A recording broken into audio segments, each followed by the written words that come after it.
Every day, thousands of lives pass in front of your eyes. Someone is getting richer. Someone is traveling the world. Someone is building a company. Someone is falling in love. And without realizing it, you start feeling late. But what if FOMO was never about missing opportunities?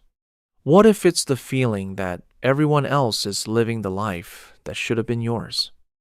For most of human history, FOMO barely existed. Not because people were wiser, but because they simply didn't know what they were missing. A farmer compared himself to a few neighbors. A merchant compared himself to a few competitors. The boundaries of comparison were limited by geography.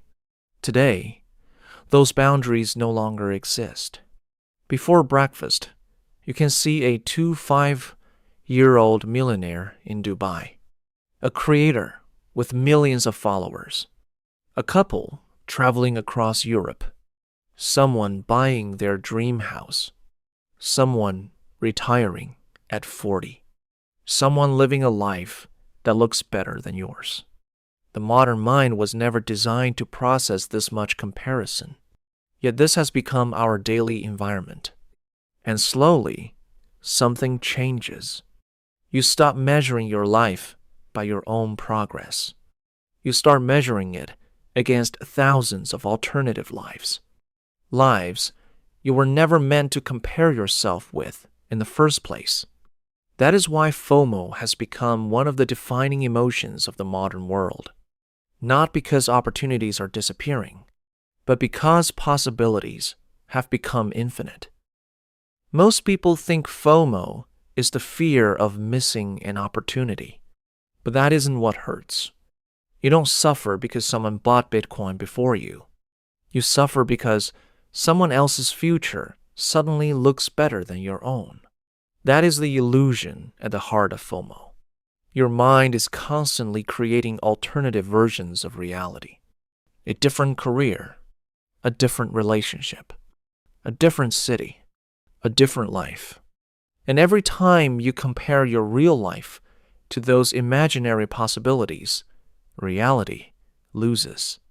Not because your life is bad, but because reality can never compete with imagination. FOMO is not the fear of missing out.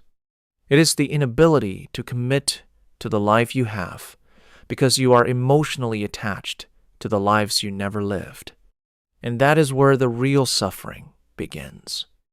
This is Mind Over System, a place where we explore the invisible forces that shape human behavior, challenge conventional thinking, and uncover the deeper mechanisms behind the way we live.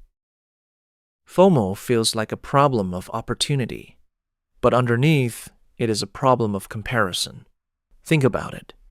If nobody knew that Bitcoin existed, nobody would feel bad for missing it. If nobody posted vacation photos, fewer people would feel dissatisfied with their own weekends. If nobody announced promotions, fewer people would question their own careers.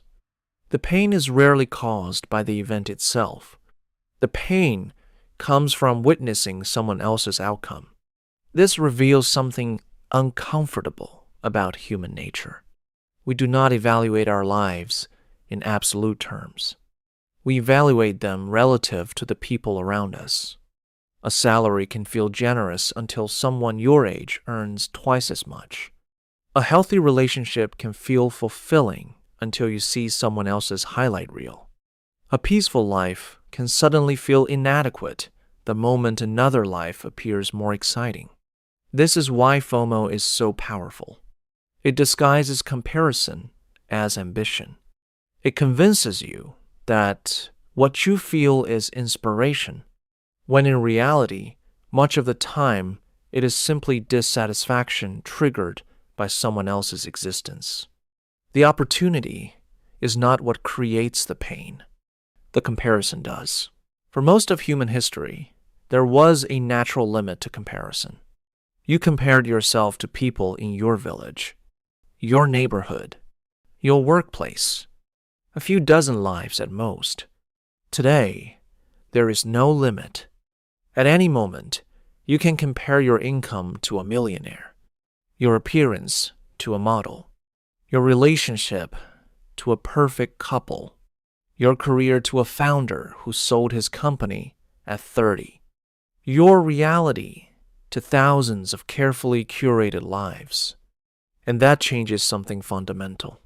Because happiness is not determined only by what we have. It is also shaped by what we believe is possible. The more alternatives we see, the harder it becomes to feel satisfied with our own path. A stable career suddenly feels ordinary. A healthy relationship feels incomplete. A peaceful life feels uneventful, not because anything became worse, but because your frame of reference expanded beyond what any human mind was designed to handle. This is the hidden cost of the digital age, the death of enough. There is always someone richer, someone smarter, someone younger, someone moving faster. And if your mind keeps searching for the person who has more, enough becomes a destination you never reach. The greatest cost of FOMO is not missing opportunities. It is never committing to one. Every meaningful thing in life requires time, a skill, a relationship, a business, a vision. But FOMO keeps presenting new possibilities, a different path, a different future, a different version of yourself. And because every alternative looks attractive from a distance, many people spend their lives moving from one possibility to another, not realizing that the problem was never the path they chose. It was their inability to stay on it. The tragedy of FOMO is that it makes every door look valuable, until you forget that no door creates a life. Only walking through one does. Look closely at the people you admire most. The musician, the writer, the entrepreneur, the athlete. Their success rarely came from finding the perfect opportunity. It came from staying with one opportunity longer than most people were willing to. While others were chasing the next trend, they were refining a craft. While others were searching for a better path, they were deepening their roots in the one they had already chosen. This is something FOMO makes us forget. From a distance, success looks like a breakthrough. Up close, it usually looks like repetition. Years of repetition. The irony is that the people most consumed by FOMO often spend their lives searching for the shortcut, while the people they admire are quietly benefiting from the power of staying. Imagine two people graduating at the same time. A few years later, one becomes a designer. The other starts a business. At first, both are satisfied with their choices.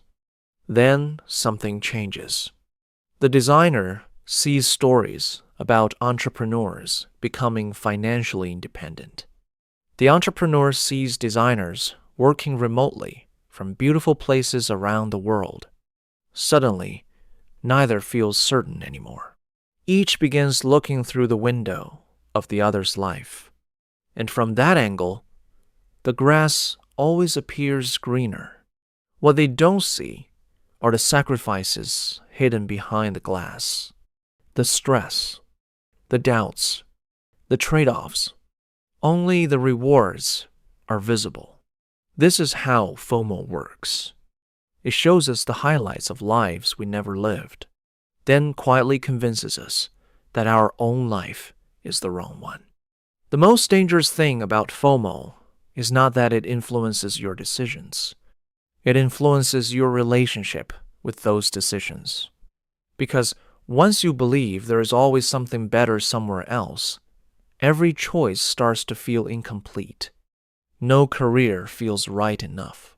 No relationship feels certain enough. No achievement feels significant enough. Your attention keeps drifting toward the roads you didn't take. And the longer you stare at those roads, the harder it becomes to appreciate the one beneath your feet. This is why FOMO can quietly follow people through an entire lifetime. Not because they made the wrong choices, but because they never stopped questioning the choices they made. FOMO is the desire to live many lives at once. But meaning comes from living one. Every path asks for the same sacrifice, the lives you could have lived. And perhaps maturity is realizing that a meaningful life is not built by keeping every door open, but by having the courage to close most of them.